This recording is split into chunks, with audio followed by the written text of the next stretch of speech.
Great, great. So I could not say anything, and the performance would just be fantastic.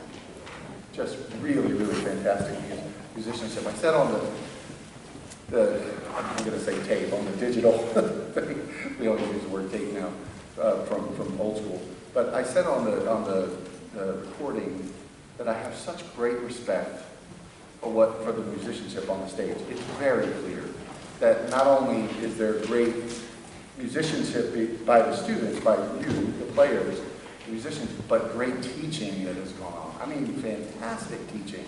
And you're shaking your head. I mean, you can agree that you've had a wonderful opportunity. The question, I think, is, I know they give us, 15 minutes to say something that's going to change the world, right? I mean, let's be realistic, right? But, like I said, we can not say anything, it'll be fine. The question would be, I think, how to use the time effectively is what things that you could just think about. There are, at this point, you're at such a great level that there's really not a right or wrong. I mean, well, there could be wrong. So let me get that one. There could be wrong. But it's, what suggestions might come your way would not really be like right. It's not a right. It's just like, this is the way I hear it, and this is the way I think that it might be translated better to the audience, or it might be something for you to think about as a musician that would help you.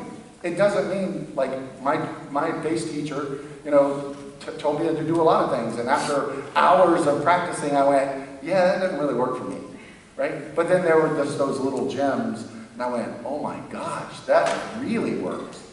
Yeah, that clicked. So the one thing that I hear in your performance, and this is, the question for me is like, how do you get these students from this stage to Carnegie Hall? And I don't mean like I don't mean like for a competition or for just like, I mean, how do you get to that level where you're going to be, possibly making a living playing your instrument or making music on a level that is higher than what you're doing right now, because it's very high. And the things that I hear right away are things that I have the same problems with all ensembles, really, is that we especially student ensembles, and this is the way I teach in my private studio as well. We play a note often, and then we forget. We think we're playing through it, and it gets worse the faster the tempo gets. We hit the notes, and then we just forget that that's not the responsibility. The responsibility goes all the way through. And I like to think that I do a whole thing on a whole teaching series on the space of one note, the space of one measure, the space of one phrase. And I think the longer we can make those, the better off the music's going to be able to speak to us.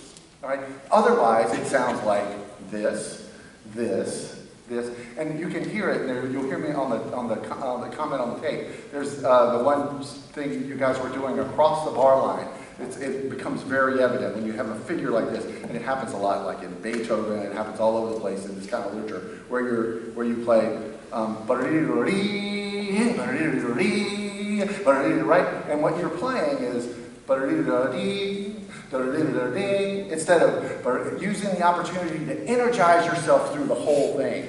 And it really happens across the bar line, and then we think, oh, I got there, now I'm just going to play the next figure. And what ends up happening is two things.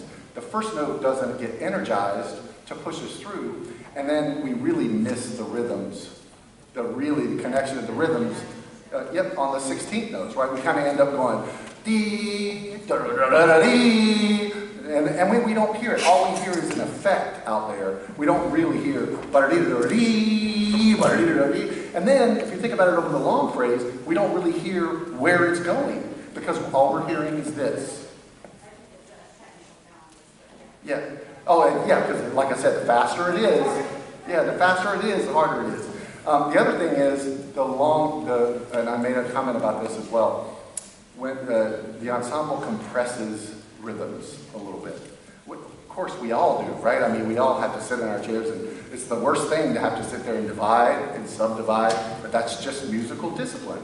So I think if you could get away from thinking, you know, this and thinking this. Yeah, even in the 6/8, I mean, I know in the Tchaikovsky, it's got this great intro, and then it recaps at the end. It's wonderful. Then you've got this great statement of these wonderful dotted quarter notes with the eighth notes that lead down into the next hit. But if all we're thinking about is 1, 2, 3, 4, 5, 6, we lose the fact that it's not, dee da da da da. It's da, da, it's moving somewhere. But if we and I know it's students, we have to teach them technically what to do, but I think they're on such a level, if you can just release yourself to think about the longer part of it. You really like to take it too. Exactly. Yeah. That's the hardest part of our job, right? Yeah, it's keep it moving. Yeah, so I think that's what you do is play longer and think longer. Yes, absolutely. And I said that on the tape was, there's a disconnect between trying to line up everything harmonically vertically and where the line is going horizontally. And I think that would just change your ensemble. Yeah. It's wonderful. I don't think we need to we can try to play a little bit, but I think just giving you the idea. Oh, you got 2 minutes.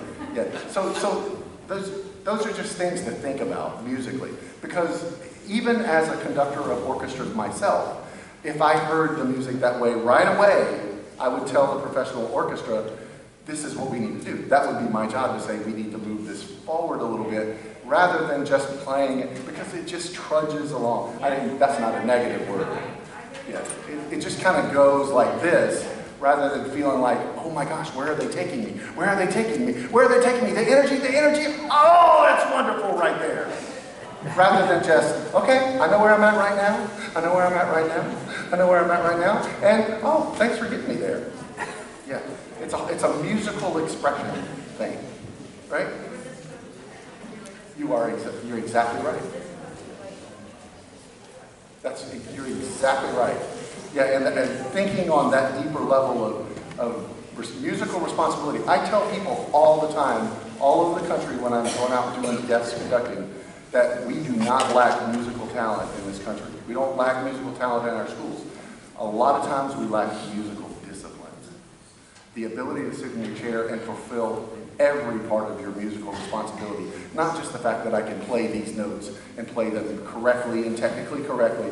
Am I taking this limited language that this composer gave me that I've never met before, and I have to interpret it to make it make sense to us and them, and exciting for the audience. And we can't do that if all we're thinking about is the technical aspects of the music, because that's just that's just the stuff on the page, you know.